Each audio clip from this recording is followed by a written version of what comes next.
around since 1981. Thanks, Denise. You're welcome. Great. And Pam, let's see, your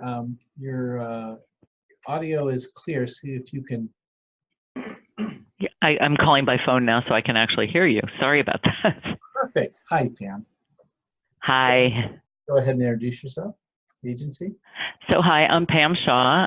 My official title is Vice President of Early Childhood Impact for YMCA of the East Bay. We have early education programs in Alameda, Contra Costa, Yolo, and Sacramento counties.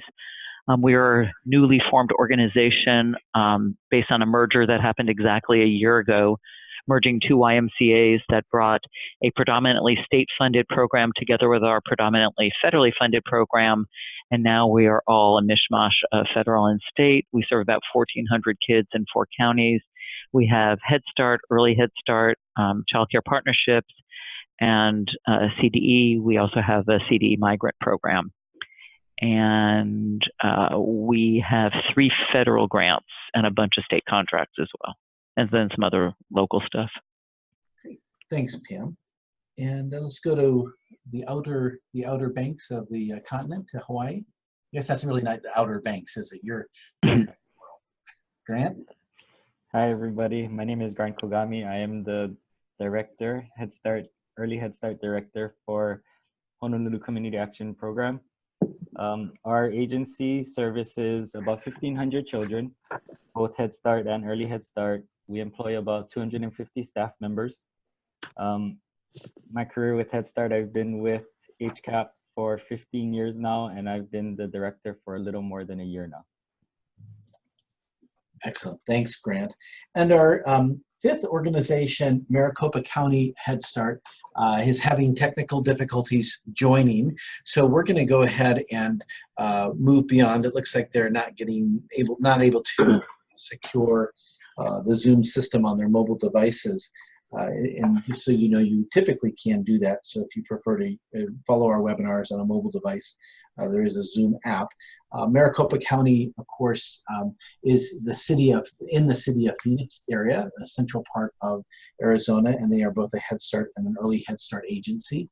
And they have supplied us with a number of comments in terms of their work with partners and delegates. So the individuals there who are going to speak will go ahead and fill in for them, and we can move forward at this time.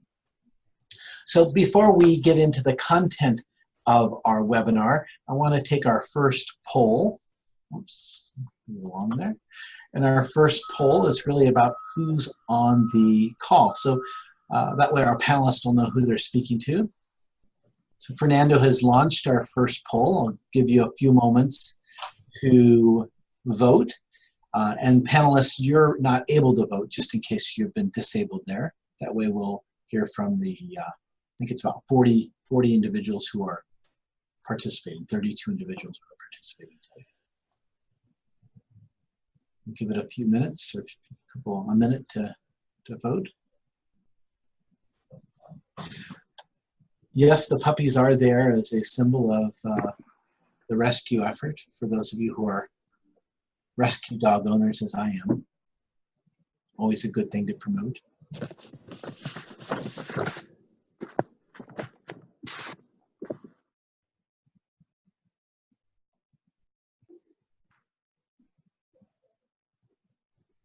Okay. Fernando, do you want to give us our results? So looks like about 11% or 2 of you are executive directors. 21% are Head Start, Early Head Start directors. About the same number are quality improvement managers, some content people, a general staff. Doesn't look like we have any board members or parents on the phone, and then we have some others. So we'll unpack those others. If you are in a role as a consultant or an advisor to programs, we're glad you joined us as well to strengthen your practice and your work with local agencies. Okay. So in planning our webinar, the group met and discussed the most logical way to share experiences. And we identified 5 buckets, if you will, that we thought our comments could fall in. I will say we spent a good amount of time both trying to categorize this conversation as well as really coming to recognize that there's a tremendous amount of overlap in the effort through the different buckets. So we have this as our organizational pattern. We'll walk through each one. Each of the panelists have been requested to speak to a topic, and then the other panelists will make their comments about that topic. But as I say, we'll find ourselves probably sashaying back and forth. And that's why one of the reasons why we're recording this, so that as you choose to share this back with your staff or colleagues or partners, you can pick through the content that's most valuable to you. Okay, so with that in mind, we're going to move forward into logistics, and I'm going to ask that Diana Alexander from San Bernardino kick us off. Thank you, Ed. Well, on September 29th of 2017, we received our letter letting us know that we were going to be up for a review. And we'd had a heads up because we had not had any reviews for quite some time. And we had heard that those who hadn't had a review would get their focus area too. So what we did was, prior to even receiving that notification, we decided that we needed to do a realistic program self-review. And that means take a hard look at ourselves, make sure we identified if there's any bodies buried anywhere that we need to dig up and resurrect.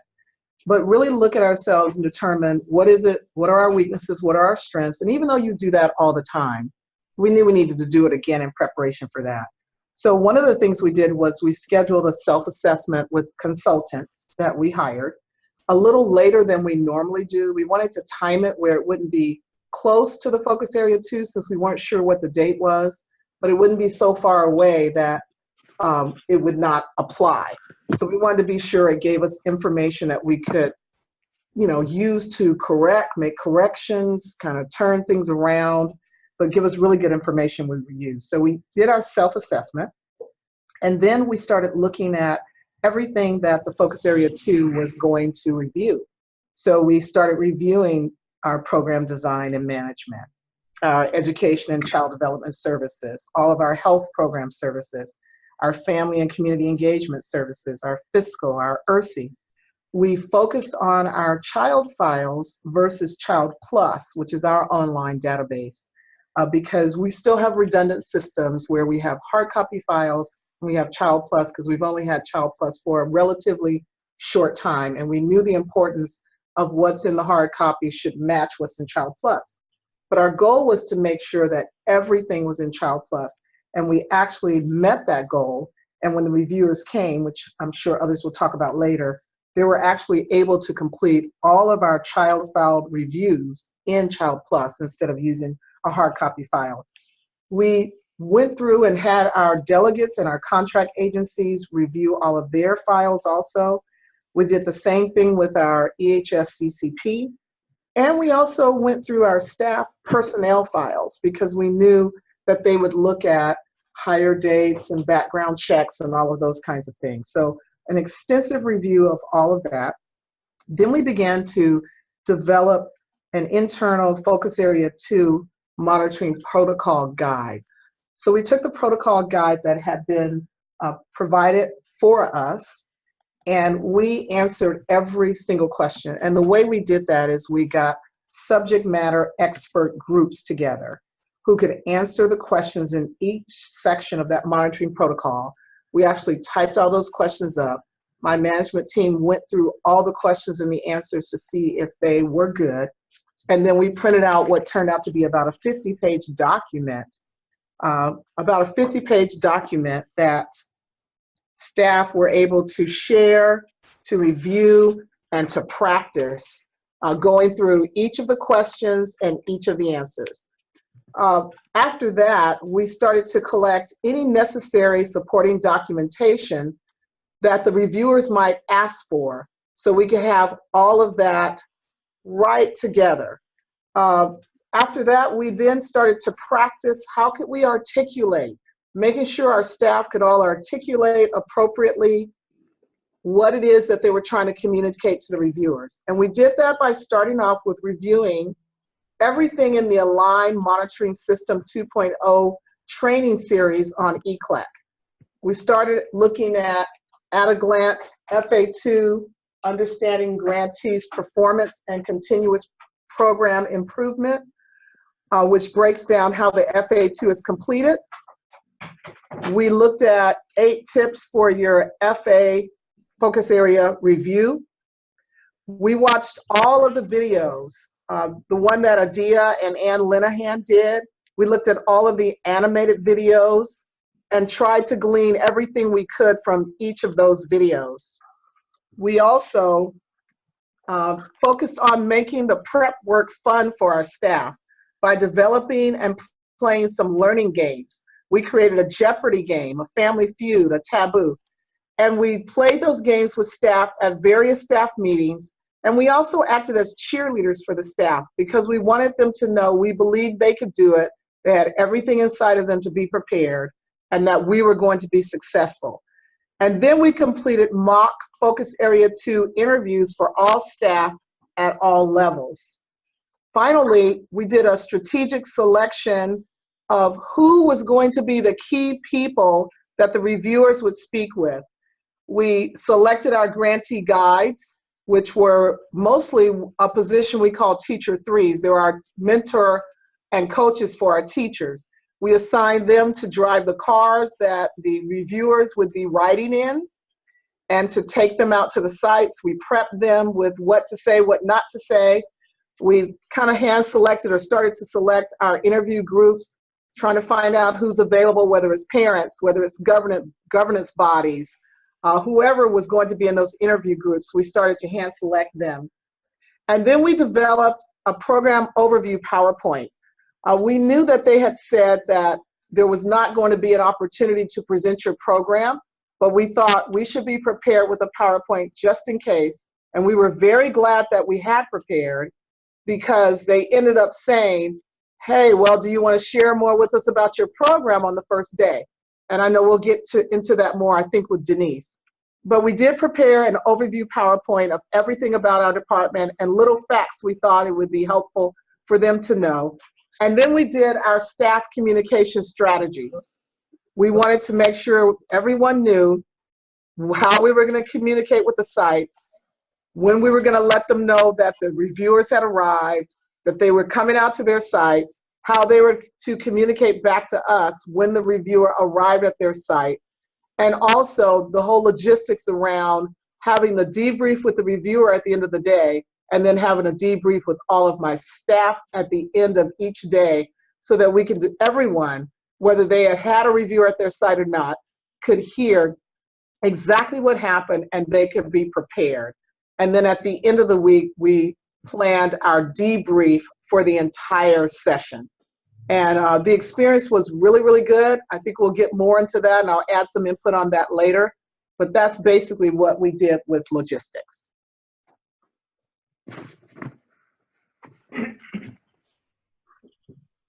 Great, thanks, Diana. And let me invite other panelists in to add their thoughts on logistics. And I'm also watching for any questions from our attendees that might pop up in the chat or in the Q&A box.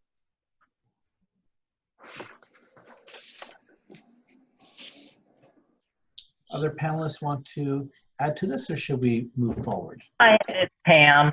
I think the only thing I would add here is that knowing that other agencies went through their review prior to our review, we talked to a number of other agencies to get their experience, their information, how they did it, what their PowerPoints look like. We shared as much information. I'm so grateful to several of you on the panel today that shared your information with me because it made it so much easier. We were on the same path, but to be able to have those resources and to be able to adapt them for our program was great. And it was very relief-making to have those tools as well. Great, thanks, Pam. And this is Diana. I'd just like to add that would have been a great thing. We actually asked, has anyone had it before? And there was no one we could find who had had it before us, unfortunately.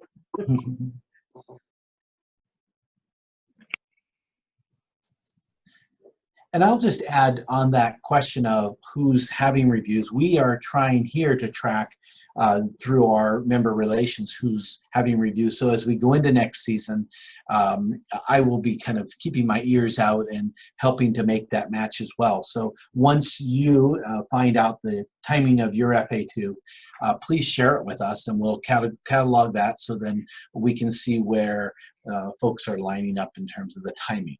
And that way we can either facilitate calls or just inform you of who we might know in the region.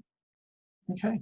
And I think, Ed, if I were to piggyback on some of Pam's and Diana's comments, this is Denise in Sacramento, is that what I call the underground really was the most helpful along the way. You're going to pick up things in the webinar that you're going to say, we know, we do this all the time, or we've been through it, we get it. It's really that sharing resources. You know I shared, we did a welcome packet, and it's nice to share. It's like, oh, what was in your welcome packet? What kinds of things did you share? Remembering that if you haven't had an FA1, they haven't collected anything on you except those things that you publicly post, like your grant, your end of the month enrollment, those kinds of pieces. And so what ends up happening is that's what they formulated their thoughts around as far as the reviewers that come.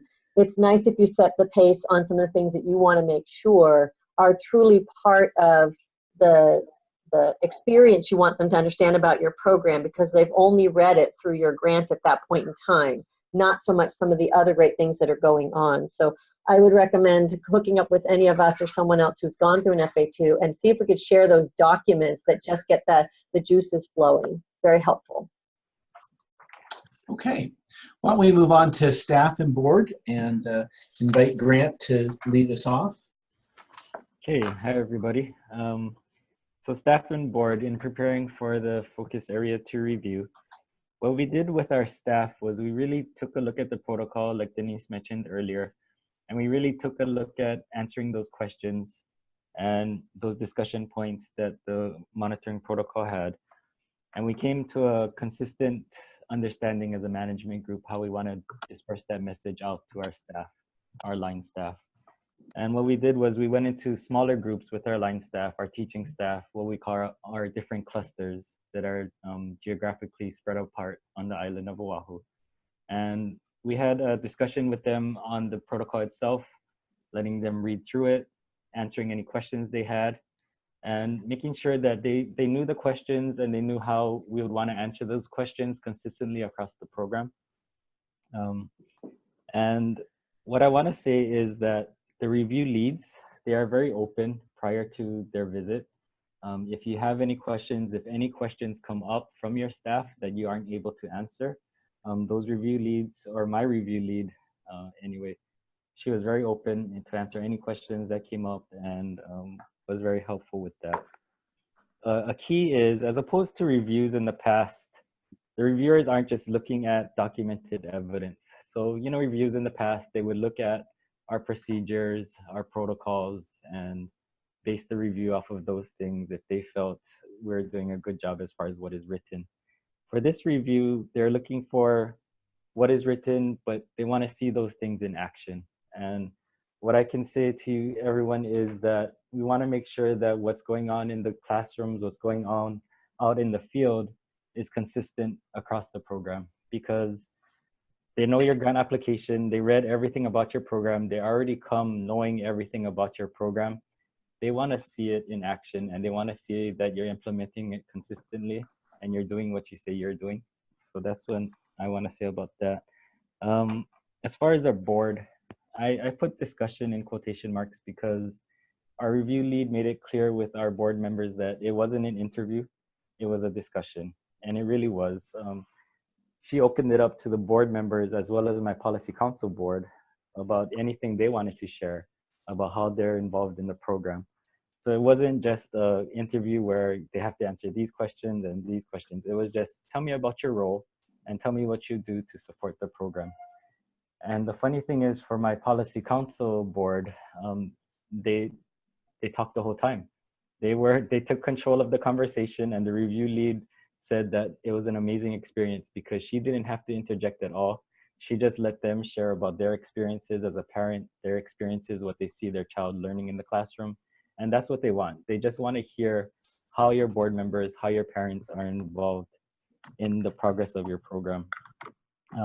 Another thing that I did to prepare my selected board members is I sent them talking points just to remind them about the different things that we were addressing as a program, both successes and challenges, and what direction we're taking this program. Because I was a relatively new director, I wanted to make sure that the board understood what my intentions were, what direction I was taking the program.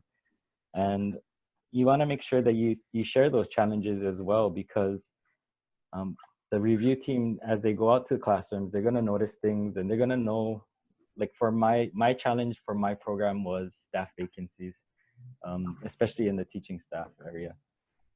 So because they ask for a staff listing before they come on board, before they do the review, they know that I had qualified assistant teachers filling the role of teachers for brief periods of time. So they're gonna know those things, and I addressed that in my introductory meeting as well, that was our major challenge, and these are the things we're doing to kind of address those, so that they knew that yes, it is a challenge, they are aware of it, but these are the things they have in place to address it. As far as management, I wrote down data tour binders. What they're gonna tell you, what the review team is gonna say is you don't have to come prepared to that introductory meeting with anything. They just wanna hear about what you wanna share about the program. For me, I wanted my management team prepared during those data tours, because when you're talking to a reviewer, sometimes you get nervous, sometimes you forget about things, and you don't remember what you wanted to say because you're being interviewed by a reviewer. So I had my management teams for each component develop data tour binders. These binders for each component contain every single piece of data that they use, every single piece of paper that we use to collect data, and the process of using that data to make program decisions. Just not so that they could go through each page, but just so that they had that as a reference in front of them while talking to the reviewer, so that they didn't forget to leave, they didn't leave anything out. As Denise mentioned earlier, we also did an introductory PowerPoint, shared everything we could about our program, both successes and challenges again, just to give them a rundown of what your program does, what we do on a day-to-day basis, what we're working on, where we're striving to become, and some of our challenges along the way. I also wrote, your routine procedures are not universal. So I wrote that because at the end of each day, the lead reviewer had a discussion with me. And during that discussion, or towards the end of that discussion, she would always ask the same question: is there anything else you would like me to know about your program? And every time she asked that, I would laugh, because it's like, do you want to know more? You told me that you already had enough, and you heard all these wonderful things, but you're asking for more. And they're going to keep doing that. They're going to keep asking for more because they want to know every single thing about your program. And what you think is routine, what you think is small things that maybe might not be significant for the review team to hear, just jot those things down, because during those interviews, they want to hear everything, and you want to be able to explain everything about the program. You don't want the review team to leave and think about something and say, oh, darn, I wish I mentioned this and this and this. I mean, something as simple as my program has an internal database that we use to share our forms and things with our staff members, to communicate with our staff members. I mean, simple thing is our own email system, just those things that they were like, oh, that's good to know. I thought it was just a regular routine, universal thing, but it's not. They want to know those little things. And I also wrote down, continue your day-to-day operations. Before, in past reviews, our management team, they would have to be just at the ready for anything as far as the review team. This review is very different. They want you to continue your day-to-day operations. They want you to go about your day-to-day operations and not focus on them being here. I know it's hard for some people. I know it's a very stressful time, but they want to see how the program functions without them there. They just want to see your program come to life, and they want to see what it looks like on a day-to-day basis. So yeah, it was a very nice experience. I have to say that I was pleasantly surprised with this review, and I think a lot of you will enjoy it as well. Thanks, Grant. And while you were speaking, a question came in. I'll just pose it, and you can respond, Grant, and others can share as well. Angel asked from San Mateo, could you please let us know what kind of reviewers went out? Are they former Head Start directors, or are they more content-focused reviewers? Grant, who was on your team? And then others if they want to share as well. I had a total of 6 reviewers, and they all had experience in early childhood. My review lead was a former Head Start director herself. So it was really nice to have those kinds of conversations with this review team, because in the past there were content experts in different various fields with different backgrounds. But it seems like the review teams, and I've heard this from other grantees in the state of Hawaii as well, their review teams do have early childhood experience and early and also Head Start experience as well.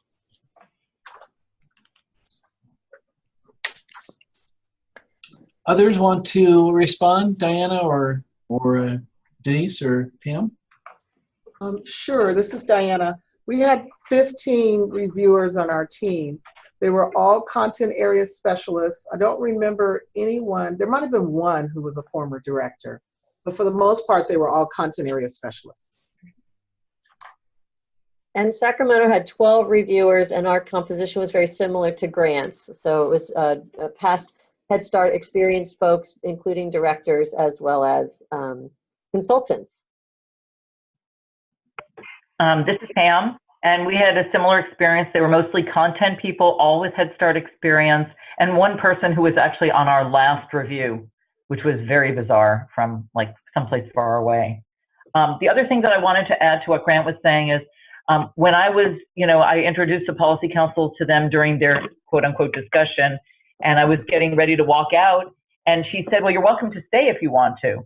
So I actually got to sit in on the policy council meeting part, and it was pretty amazing because in all the years, and I've been here 17, 16 years, I've never been able to sit in on a review. And, I actually sat there, kept my mouth shut, and was so impressed with this group of parents. I was just so proud of them and the way that they were able to articulate what was going on. And many of them were brand new parents to the program this year. They'd only been coming to a handful of policy council meetings, but they were able to articulate everything. And we had gone through the mock review protocol with the policy council and the board, going through any interview questions we pulled out of the protocol for them to do. And then we did a similar thing to what Diana did, which was create a script for them, or kind of a bulleted list about what they needed to remember. And they just were amazing. And it was amazing to sit, and she invited me to sit in on the board interview as well, but I was like, that was enough already. Like Pam, we also got to sit in. They let us sit in on everything, the policy council, staff reviews, interviews, the shared governance board interviews. And I too said, well, is it okay? And they were like, Diana, there are no secrets here. The only time they said no was when they were talking one-on-one with the teacher and asking questions. But other than that, they allowed us to sit in on everything. And with the policy council, it was amazing to see the reviewers get emotional because of the stories the parents were telling. They actually got teary, and I thought, wow, this is a different type of review. But it was pretty cool. So let me move us along. We've got a couple more questions that I'll answer or I'll ask as we get through this next piece. I don't believe Nancy's been able to dial in from Maricopa. Nancy, are you with us? No. Let me read the comments that Nancy and Eve sent in from Maricopa County. She shared that Maricopa County has a total of 13 early Head Start childcare partnership sites, of which 4 were onboarded 2 months prior to the scheduled monitoring as a part of the expansion grant that they were awarded. To ensure the early Head Start childcare partners would be successful, additional meetings with each center director was hosted, a director's academy, to openly discuss any ongoing barriers. We broke down the FA2 based on their contractual obligations to provide care and education services, and reviewed how specifically they were meeting the performance standards, FA2 standards.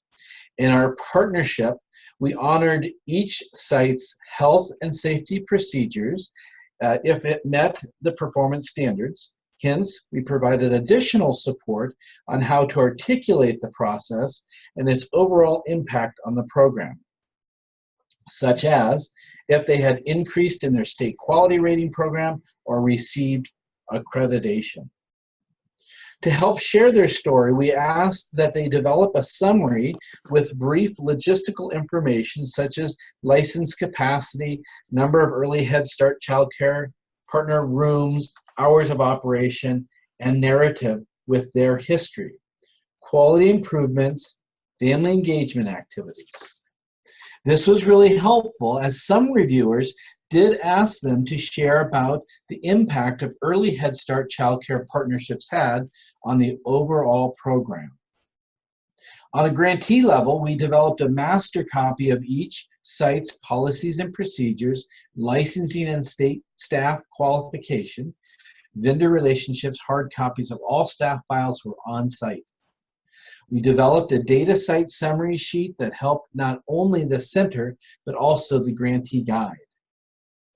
Similar process for teaching staff.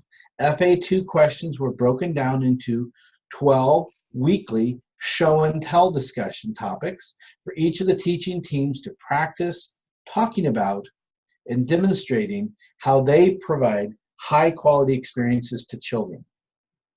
Teachers were consistently messaged FA2 questions, and there was an opportunity to highlight their work, however, provided additional guidance on how to ask the reviewer to clarify questions. So let me invite other panelists to comment on working with partners and delegates as you launched into your FA2 work.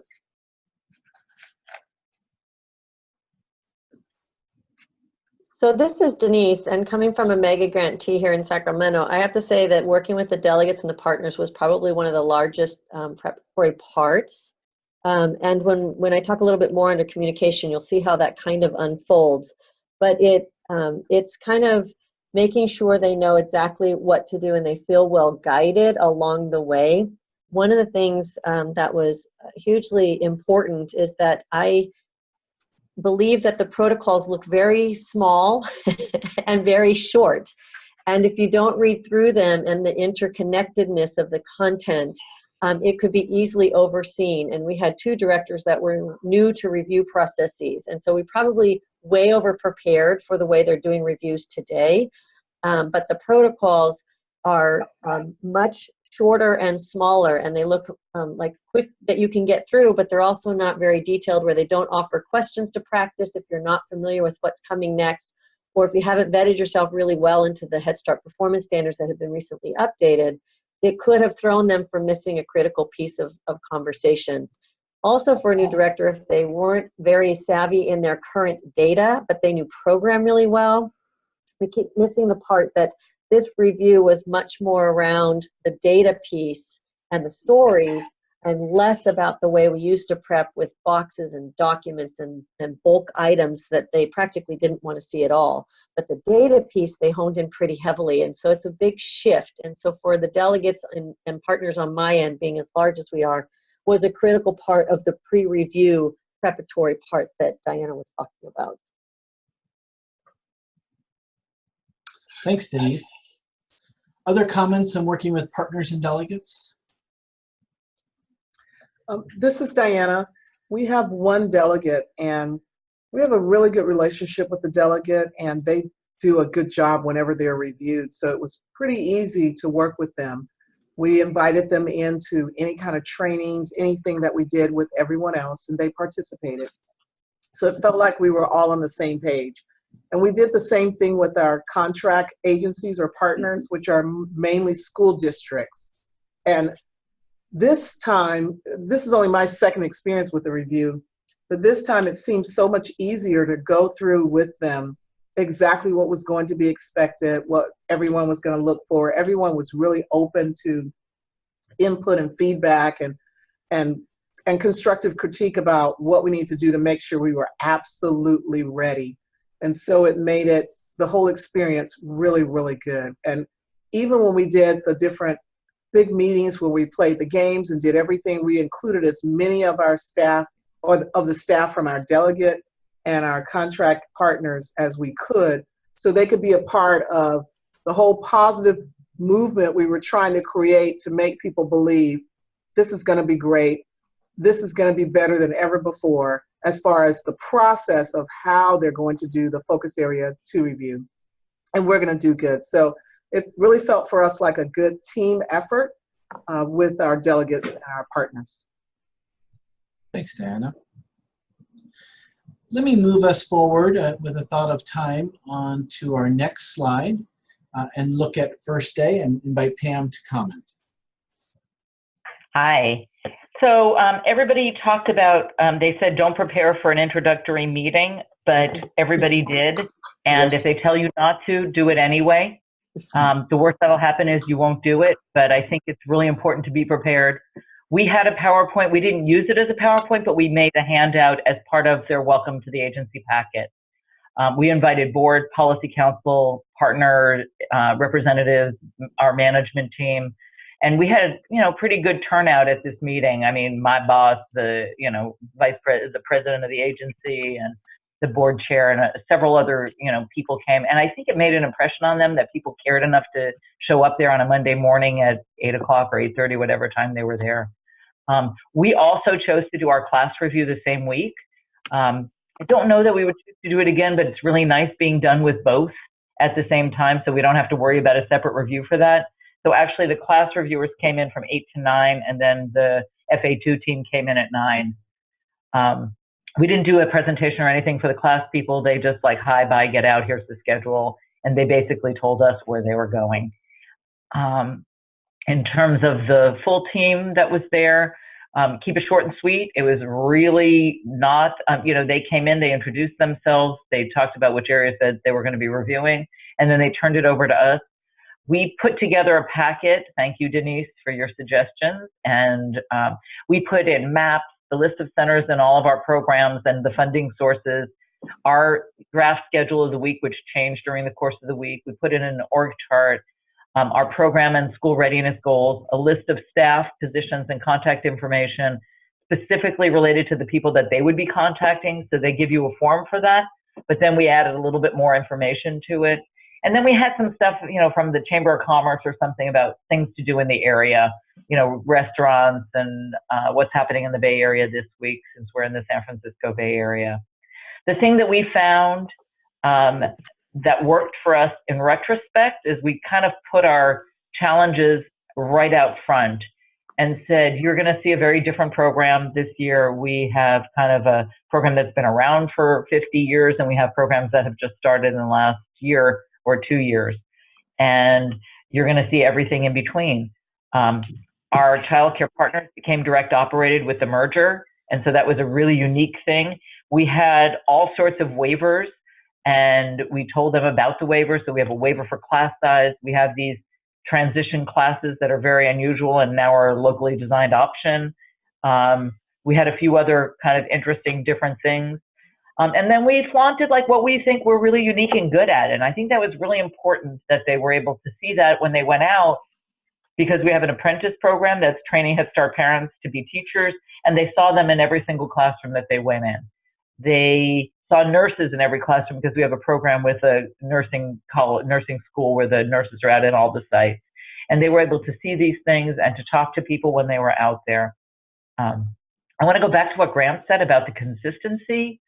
I think the bottom line on everything that happened was we trained, we prepared, we did over sometimes to some extent. But when they went to the partner sites and they went to the direct operated sites and they went to the board and the policy council, and we scheduled a family advocate interview meeting because we felt it was important that they talk about the community and what kinds of issues that they're having with serving our community and how challenging it can be. They heard the same thing from the parents that they did from the staff, that they did from the board, that they did from when they saw in classrooms, to even the documentation and paperwork that went out. And for them, that was like the consistency was the thing that made it or didn't make it, even in terms of our challenges. So we were consistent across the board in terms of talking about the struggle that we're having with, you know, 2 different payroll systems and 2 different purchasing systems. And yeah, for the fiscal person, it was quite a really interesting experience because we have parallel systems going as a result of this merger, and they're still not together yet. So it takes time to do that, but they were great about it, and they just said, well, everything is in place that needs to be in place to document the federal funding. So we were okay. Thanks, Pam. And let me invite other panelists to comment on sort of that first day experience. And just to acknowledge, I do have 2 questions I'm going to hold till we get past our communication section. Other comments on first day?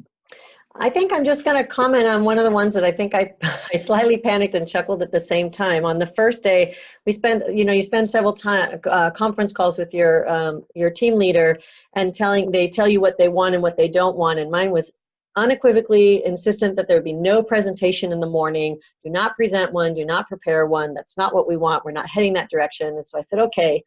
And the day before, it felt really crunchy. I was like, gosh, it's really unusual to not welcome folks in a very specific manner here in Sacramento. So I kind of oohed and awed and talked with my ED, and I was like, gosh, but she told me not to do it. In the back of my mind, and that's why Pam had a PowerPoint, in the back of my mind said, don't prepare a PowerPoint, because she made it super clear. But what I did say is to the directors, I may call on you unexpectedly. Be prepared to share a few highlights of your program in case I call on you. But they said no presentation. And so when I got the morning started and all the reviewers came in, and I said to the team leader, you know, how would you like to start this? And she says, oh, I'm only going to speak for about 15 minutes, and the rest of the 45 minutes is yours. And I went, oh no. Oh no, where's my PowerPoint? Because that's so my style. But to be honest with you, this new way is to not have to be that formal. And the good part is the communication with the other directors was be on standby just in case. And the other part was for a director to be prepared that the impromptu, you might be filling up 45 minutes. And just how do you want to use those 45 minutes when you have all those reviewers captive, because you will not see them ever again for the week. So that was just an interesting, like, out of the box for me, and then kind of how do you regroup it and bring it back together. And I think that's why Pam commented about having a PowerPoint, because just having that preparation is just helpful to know what you might say if called upon for a longer period than good morning. Thanks, Denise. So let's move forward into our last box, communications. Denise, you want to kick that off? I do, and in the interest of time and not wanting to repeat some of the things that the other speakers have said, I do want to say one of the things that our communication started very early on, and that when we filled out that calendar of availability, we communicated with all of the key stakeholders and board members and staff and delegate directors and partner directors to make sure that they knew the dates that the grantee had selected that aligned with the program availability. And that communication is important so that you make sure that key folks are available and don't all exit on a holiday when you're standing there, and that might be a review week. So while folks won't necessarily plan their vacation around what you pick for availability, at least they know when you've chosen that if they have the option to be flexible, maybe they choose not to be gone during the review. Or if you want them gone, maybe gone. So the other thing that was kind of critical is making sure that your HSES does currently reflect your program. Sometimes we submit our grants months in advance of executing and or being reviewed. And if program things have changed, they're booking everything off of that HSES calendar. And so if you thought you were part day, but then you switched to full day and you forgot to change it in HSES, it'll come up. Those kinds of pre-planning things can help you avoid those last-minute substitutions of other classrooms, which federal team leaders can get a little worked up over. And so I just recommend making sure you and your delegates and your partners really take a close look to make sure not only are all the sites listed there, but so are the actual types of programs, whether it's full day, part day, 6 hours, 8 hours. Sometimes we don't go down to that next level in HSES to really confirm that is exactly what we say. That will really show up when you submit your daily schedules for class. It'll show that it didn't match because they booked everything off of what you said your daily schedule would be in a particular classroom, and then HSES didn't match, and then therefore they start to have some heartburn over how they set the schedule. So those would be a couple things as it relates to kind of your pre-review communications, as well as not forgetting, as others have talked about, is your data collection. How can you really share that data in the most concise manner, and how did it drive your decision making? For me, we use this thing called the Underground. It's that cell phone that allows you to text and call and step off to the side and say, hey, we're on our way, or they decided to stop by an additional class, or they're heading somewhere specific. We used to all harness the opportunity to drive with the grantee guides, and it was such a great time to set the pace of what your program does and what it stands for. And if you're heading into a center that might have great things to highlight or some challenges, it allowed you to set the time. With the grantee guides this time, they definitely drive separately, and you definitely only meet there. Your grantee guide for us had to be very global, and if you're a large program like Sacramento, it meant you needed to have enough information on you about that site when you walked in. People can meet you there and help you set that pace, but you're the only grantee guide at the time. So your time is much more limited than it was before. So utilizing that time is really critical, especially if they're willing to take you up on lunch, or you can stick it in by 5 minutes waiting because you arrived early to a location and set that pace, fill them in on the things that are going well. Or they won't offer a lot of information, but they are human. And so it's very usual for them to say, oops, I wasn't supposed to say that. Oh my gosh, great program, but you didn't hear that from me. So the comments are far and few between, and they're definitely filtered, and they're not allowed to offer them formally, but they are one of the few things you can tangibly hang on to along the way to kind of get a general sense of how you're feeling. But back up into the Underground, knowing whose cell phones are out in the field, the director's number, your key content people, so that you can communicate along the way is really important. And so not only should your guides have key cell phone numbers, but having them amongst yourselves so you could quickly say, hey, we're leaving our site now. It looks like they're heading over to you. They'll know if you're 5 minutes early or 20 minutes early, etc. Because each review is slightly different depending on how it goes. So I would say that Underground and those cell phone preparations are very, very important. That's also how you would communicate changes in schedule at the last minute when they have to substitute a site or a classroom. It's a quick way to say they're no longer going to the AM class, they're going to the PM class. Or they're off schedule and they're switching that for tomorrow. That Underground really helps communicate with a very broad network with not a lot of work by being able to text or call or send a quick email and have a handheld with you. So maximizing that grantee guide time is really, really critical. And at the end of the day, because those grantee guides are not offering a lot of feedback, you could see some great things are happening because, again, they're slipping with some of their comments. Or I think on a couple occasions, the grantee guides, as Pam said, came out crying. And you're like, oh no, what happened? And you're a little panicked. And then they said, it was such a great story. Oh my gosh, it was so empowering and so powerful. It was fantastic. So you don't have a lot of feedback other than that. What I found was by pulling my grantee guides in at the end of every day, that's how I got the most information I could possibly get. What did the feelings look like? Who did they talk to? Do you know if they said anything? Did they send you a text and say, oh, that was a great interview, or rough start, or gosh, they loved the story, or they're heading your way? And so that allowed us to, I got the most information as a large program. We invited our delegate directors to participate in that end of the day debriefing, either with the FTL or either with the grantee guides, just so we can kind of get a general flavor of what was going on, and if there was anything that we needed to set the pace on tomorrow, or continue dialogue on tomorrow, or build on for tomorrow. So that end of the day communication, not only with your federal team leader, who again doesn't offer a lot of information, it's a little disappointing because they don't say a lot. They just say, it was a nice day, thank you very much, I have no changes for tomorrow. And you feel a little empty. So the grantee guide will really fill up your soul and your understanding for how the day went. That will allow you then to send out your email blast or provide your heads up for changes. It'll get you feel good about stories that were shared, and it gets all your partners and your staff kind of on the same page. So communication for us was really key, and that Underground really helped, but so did the Overground, where you're kind of really talking through what we can expect for tomorrow and what kinds of things we're hearing. And then post-review, as Diana said, post-review communication is important as well. They won't leave with providing a lot of that. So all you really can do is provide along the way what those grantee guides are saying. And if you heard something along the way, or if you answered additional questions for your federal team leader, what kinds of questions did you answer? And did that kind of put those things to rest? So for us, I think communication through the week and starting off was really important. Again, Diana talked about some of the logistics and how getting everyone on the same page with your pre-setup was really, really critical. And then staying connected during the week was also equally as powerful, and allowed us to really sway with what was going on. Thanks, Denise. And let me just invite other panelists if there's any additional thoughts that have come to mind under communication specifically to speak at this time, and then we'll move forward to our wrap-up.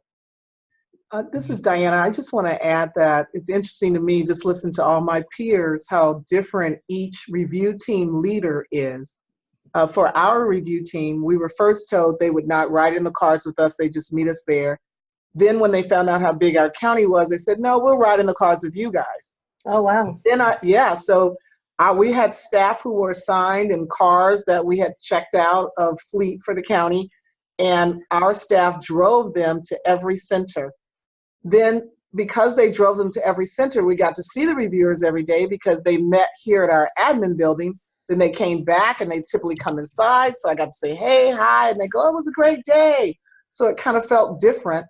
Also, the review team leader, she would come into my office same time at the end of each day, just come in my office and close the door and then start telling me pretty much what she saw that all her reviewers had submitted to her. So I felt like I had a good sense of exactly what, was going on out there. She didn't try to just say it was a good day or whatever. She actually gave me some details. So I only throw that in there so that everybody listening can be prepared that depending on your review team leader, it might be some slight differences in how things go for your focus area 2 review. Great, thanks, Diana. So let me ask Fernando to launch our poll number 2, just to get some feedback from you all on the content of the call. And here we're looking forward. So based on what you've heard today, where do you feel you have the most work to do in your agency this next year in preparing for your FA2? We're giving you some options. And while you're clicking there, I'll give you a moment. I also want to encourage you to use your Q&A. I've got 2 questions that we'll ask and answer quickly because we're just about the top of our hour. So, Fernando, what's the outcome of our poll? Great. It looks like logistics, you feel confident, but certainly staff and board, is in the lead there where the most work you feel you have to do. And of course, communications, which is cross-cutting. So that's great. We'll certainly keep an eye on resources in those 2 areas, communications and staff and board relations, as the year goes along, and welcome resources that you have that you want to have posted and shared with other agencies. Please send them forward. Can I comment? I'm sorry. And I just want to comment on board preparation. While there are no questions, I saw everyone said, kind of give them an outline of things to share. We used some of the questions from the previous protocols just so that they could organize their thoughts around reports and the things that board should be overseeing. And those questions were kind of guided and they align with the way the standards state. And so it just allowed them to stay a little bit more compacted if they weren't feeling as comfortable to just free flow the conversation. Thank you. There actually are questions in the protocol. It just says ask a board member or ask a governing body member this. We just pulled them out of all the different sections. Yeah, pretty broad, yeah. So yeah, it was pretty broad, but the older document would be just as good. So there's 2 questions pending. The first is, what do they look for while reviewing the fiscal piece of the program? Pam, I think you had an answer that you typed out. Could you share a little more on this? Yeah, I mean, the fiscal person was Gus. He was really good, really detailed. He also did the ERC eligibility piece, and he was kind of brilliant. I mean, he was just one of those guys that, like, I wish I could hire him. He was so good. But then he spent all his time in the main office, which is separate from where our Head Start, early childhood offices are, actually in a different city even. And he was there the whole time. He worked with the fiscal people, with the payroll people. They looked over everything. They looked at general ledgers. They looked at spreadsheets. They looked at policies and procedures. He looked at everything, and he did a lot of talking. Yeah, I mean, it was just it was a conversation, but he left no stone unturned in terms of fiscal systems. I just emailed somebody on here. There's an older version of a fiscal review checklist on ECLIC, and we use that to prepare the fiscal people because we have some new ones and some ones that have been through federal reviews before. And it was a very helpful document because it looks really at the federal regulations around fiscal. It was very good. Thanks, Pam. Anyone else wish to add in additional details? No, I'll just add on to Pam's that our fiscal reviewers, we had two, and they split the work between the ERC piece and the fiscal piece, and they were the only staff that stayed with their reviewer literally from 9 to 4 every day for the full straight 5 days. So if the rest of the team may not be with somebody in that same amount of time, so you'll want to consider that in your planning of their availability during that week. And I agree with Pam and Denise. Our fiscal reviewer stayed with my fiscal person from Monday through Friday, all day long. Yep. Digging. They were very, very good, very, very thorough. Yes. The second question, we're looking for a resource to prepare for FA1. Do you know anyone we may reach out to who had an FA1 only, not combined with an FA2? Is there a resource there for them? I think this is their first round of FA1s. Those of us that were right in the middle, like Diana, we started FA2s because they were starting late and we missed an FA1 and we were headed towards year 3 onto year 4 of our 5-year cycle.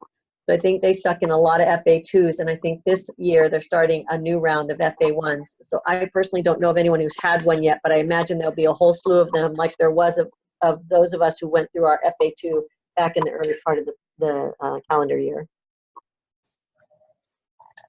Great, thank you. And then let me just offer one more opportunity for Pam, Grant, Denise, Diana. Any closing or final thoughts as you listen today? This is Denise again. I think for me, I've been through now 9 reviews, and the tools go all the way back to Savvy, for those of you on the phone that have been there that long. I will say that we have come and gone through a series of tools, and it won't matter what tool you put in front of a program, as long as you know what it is, you know where you're headed, you know where your challenges are, and you know how you're going to overcome them, and you utilize your data. This tool won't change the fact that you're going to be as stellar as you were in previous years past, or if you've had rough points, how you've overcome them and you've moved on to the current place you are today. So I encourage my staff that it won't matter how many times the federal government changes a tool on a program, just show what we do, talk and demonstrate it by actions and words. And I do think that this review will fit the very old Head Start way of telling your story. And that part is very beautiful to see. Less rigid than it has been in the past, but your staff really get the opportunity to showcase the work that they're doing and talk about it. And it's the heartstrings that Head Start is really known from way back 50+ years ago. So enjoy the experience, but also trust that it won't matter what tool you use. Just know what it is and know where you're headed. I agree. The only thing that I would add to that, this is Pam, is that the process was as important as the outcome. Yeah. So the process of working with staff and board and policy council, training people so that they're familiar with performance standards, the whole activity and process of it makes it easier to go back now and monitor and train people, especially the partners who, are not we don't have the same control over as we do our direct operated staff. So I think the process was as important as the outcome. And it was a good process. And we did not know anything during the week of the review. It was like I would love to tell you my background's mental health. I know how important it is to give feedback, but I can't. I'm like, okay. Yeah, over preparing is no problem for sure. Yeah. And I agree with both Pam and Denise. And I'd just like to add that when we watched the videos and things like that, we were thinking, and my team leader, when she was making the pre-calls, she actually kept saying, this is going to be different. It's not going to be like it used to be. Don't worry, it's going to be way better. And I thought, yeah, sure. Well, she was right. I did, and I don't have the experience that, like Denise mentioned, 9 reviews. It's only the second one for me. But it was totally different from the triennial. I really felt like they were really focused on shine, you guys. Show us what you do that's good. You tell your story. But like Denise said, there are some things that are always going to be the same. You got to know your stuff, and you got to be able to articulate it appropriately. But it was nice to feel like that everyone on that team just seemed like they were just there to hear, what is it that you guys, what makes you so great? And that felt good. Agreed. Yep. Grant? I just want to end with pay attention to the grantee guides. Make sure that they know the classrooms and they know the classrooms well. The reviewers do not want to bother the teaching staff. They don't want to interrupt any type of learning that's going on. So they're going to be asking the grantee guides any questions that they want clarification on, whether it be the curriculum, whether it be individualization or things around the environment that they see that they have questions about. So make sure that those grantee guides that are going out to those specific classrooms really know what's going on in that classroom and why the teachers do what they do in those classrooms. And to add to that, Grant, we put together a classroom portfolio so that the guide would have something, but then we also, for programs we weren't as well versed, we had someone meet there just to play off of that. But every grantee guide did have a portfolio, so that might be a suggestion, data-driven and curriculum-heavy, so that you understand what's going on. I agree with Grant 100%. So one, And just one more thing, they interviewed every single teacher whose classroom they went into for 20 minutes. Correct. I don't know if the rest of you had that same experience, but they were in the classrooms, they observed, and then they came back and interviewed every teacher. Correct. so great. And thanks to Diana, thanks to Pam, Grant, Denise, and also I know that Nancy's been able to listen in, so thank you, Nancy, for your contributions from Maricopa County. We're finished today, running just a few minutes after the hour. I just want to make sure we take a moment to point out the activities of the Region 9 Head Start Association listed on the screen. We are always looking to recruit innovation webinar presenters. So if you have something special going on in your agency, in your community, we'd love to lift up what works. So please let us know. Our next session will be on growing your own staff, and we'll be doing that online as well as our face-to-face and network meetings we do throughout the year. And with that, I'm going to turn it back over to Fernando. Thank you everyone for attending the Month's Innovations webinar. I want to thank our panelists for their time and knowledge. Thank you so much for the wonderful session. I'd like to remind you all that this session will be recorded and made available for on-demand consumption after today, and it will be located up on our website, which is www.region9hsa.org. If there are no more questions, thank you everybody for tuning in, and we will see you on the next Innovations webinar. Thank you.